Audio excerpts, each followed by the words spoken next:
धन्यवाद आप इतनी सर्दी में आए। मैं नवीन जैन।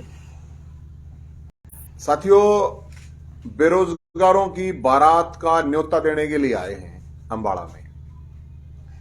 और ये बारात 14 जनवरी शनिवार को मकर संक्रांति के दिन रोहतक में मानसरोवर पार्क में इकट्ठे होकर बीजेपी के राज्य कार्यालय में पहुंचेगी।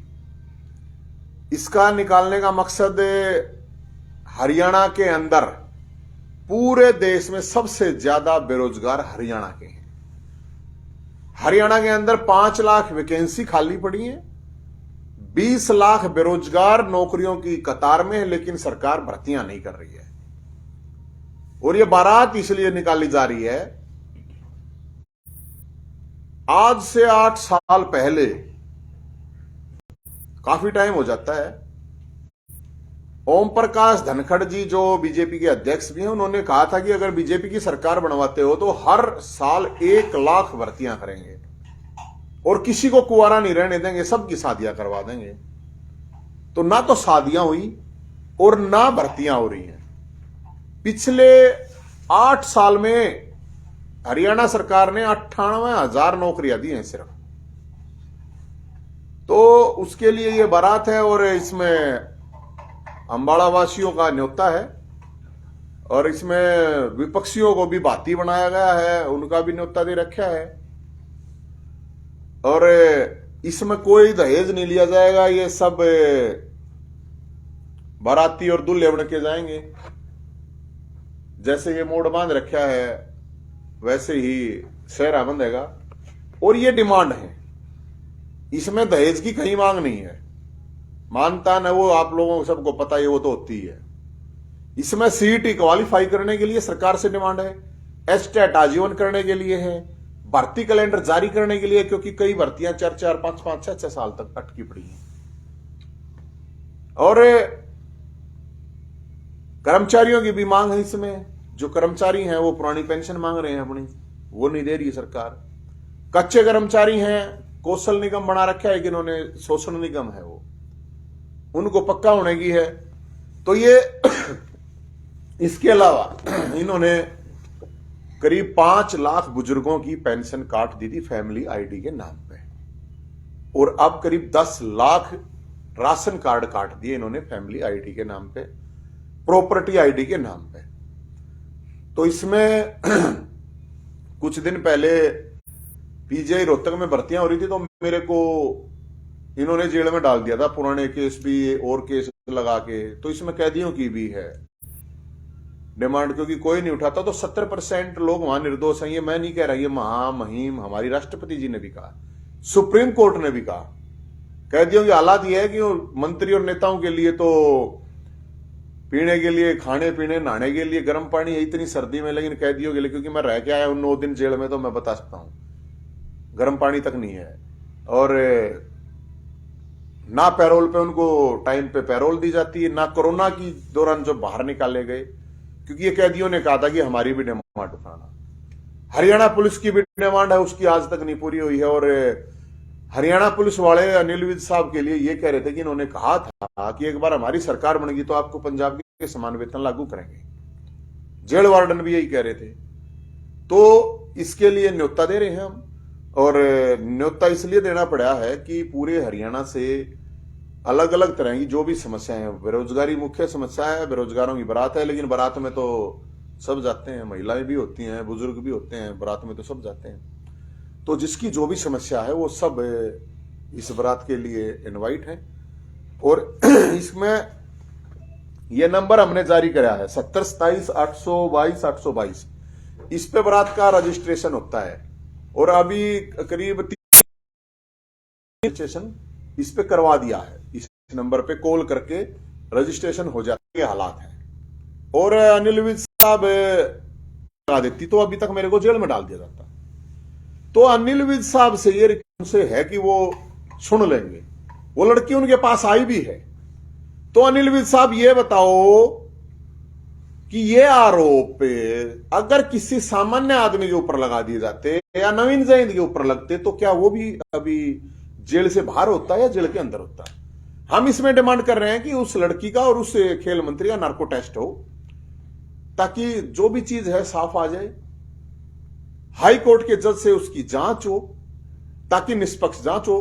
अगर उस लड़की ने झूठ बोल रखा है तो लड़की को जेल में डाल दो, और अगर खेल मंत्री ने यह कर रखा है जो उस लड़की ने बता रखा है तो खेल मंत्री को जूते मार के जेल में डाल दो।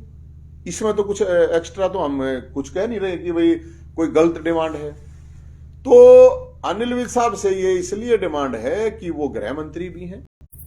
हालांकि मुझे नहीं पता कि उनकी कितनी चलती है कि नहीं चलती है, लेकिन जब वो लड़की आई है तो ये उनको सोचना चाहिए। और मुख्यमंत्री साहब बड़ी बेशर्मी से उस खेल मंत्री को डिफेंड कर रहे हैं, कह रहे हैं कि आरोप लगाने से कोई दोषी नहीं होता। तो अगर ये बात है तो 80% लोग जेलों में आरोपी पड़े हैं, ना कि उनके ऊपर दोष सिद्ध थोड़ी हो रहा है। तो ये जो खेल मंत्री इसमें, क्योंकि अभी ये भी आया है कि भाई उसने ये भी कहा कि 1 करोड़ रुपए का ऑफर करा है, बाहर भेजने का कर रखा है, तो मेरे ख्याल में उसकी कबूतरबाजी की भी जांच होनी चाहिए। फिर इस खेल मंत्री की फिर कबूतरबाजी की भी जांच होनी चाहिए, क्योंकि वो इतनी जल्दी कैसे भेज देगा भाई, वो किस आधार पे ऑफर दे रहा है और वो हटाया क्यों नहीं जा रहा है, हमारे को ये किसी को समझ में नहीं आ रहा है कि भाई खेल मंत्री एक लड़की को छेड़ता है, अपने उसमें बुलाता है, और लड़की के साथ जिस तरह से और खेल मंत्री के साथ जांच पड़ताल ऐसा हो रहा है कि जैसे कि उस खिलाड़ी ने खेल मंत्री को छेड़ा है, शायद उससे कोई गलती हो रही है, मतलब जिस तरह से जांच पड़ताल चल रही है। और मुख्यमंत्री का ये कहना कि कोई बड़ी बात नहीं है, ऐसी है, तो ये मेरे ख्याल में जो बेटी बचाओ है उसके नारे को कर रही है। तो इसमें हस्तक्षेप करना चाहिए अपने अनिल विज साहब को, वो गृह मंत्री हैं, उस लड़की को, ताकि न्याय मिल सके। कोई किसी का कोई क्वेश्चन है साथियों का तो आप बता सकते। बोल दिया जी बिना क्वेश्चन किए। नहीं, आपका कोई क्वेश्चन हो तो बता दीजिए, क्योंकि अभी मेरे ख्याल में आमबाड़ा में भी होगी ये इश्यू। तो ये जो फैमिली आईडी के नाम पर राशन कार्ड काटे जा रहे हैं, है ना, ये भी। तो ये जो फैमिली आईडी के नाम पर राशन कार्ड काटे जा रहे हैं, ये राशन कार्ड नहीं है, गरीबों की गर्दन काटी जा रही है। क्योंकि आपको ध्यान होगा कि जब बुजुर्गों की पेंशन काटी गई थी तो हमने वो दादा दुलीचंद की जो बारात निकाली थी, आपके संज्ञान में होगी, तो उस दौरान करीब 2 लाख बुजुर्गों की पेंशन कटी हुई थी फैमिली आईडी के नाम पे। तो जितना पैसा इकट्ठा हुआ वो 1 साल तक तो उन्होंने अपने पास रखा। आप सोच के देखिए, यही हाल बीपीएल कार्ड धारकों के साथ किया जा रहा है। मेरे पास ऐसे ऐसे फोन आ रहे हैं कि 6 महीने के बच्चे की 6 लाख इनकम दिखा रखी है। यार बताओ, तुम कार्ड मत बनाओ भाई, वो इनकम दे दो 6 लाख रुपए, फिर वो 6 लाख रुपए दे दो, फिर कार्ड नहीं बनेंगे। तो ये फैमिली आईडी के नाम पे, प्रॉपर्टी आईडी के नाम पे पूरे हरियाणा के लोगों को दुखी कर रखा है। फिर अभी ये कि आप ये संज्ञान में होगा कि कल ही मीटिंग हुई थी पंजाब हरियाणा के मुख्यमंत्रियों की, तो हमारे खट्टर साहब कह रहे हैं कि ये हमारा हक है और ये हम लेंगे। मुझे एक बात समझ में नहीं आ रही खट्टर साहब कि एसवाईएल हक लेने के लिए मतलब हनुमान को आना पड़ेगा, भगवान को कौन देगा आके? सुप्रीम कोर्ट ये कह चुका है कि एसवाईएल का जो पानी है वो हरियाणा का जो हक है वो उसको मिलना चाहिए। किसी का हम हक छीन थोड़ी रहे हैं, पंजाब का कोई हक थोड़ी छीना जा रहा है।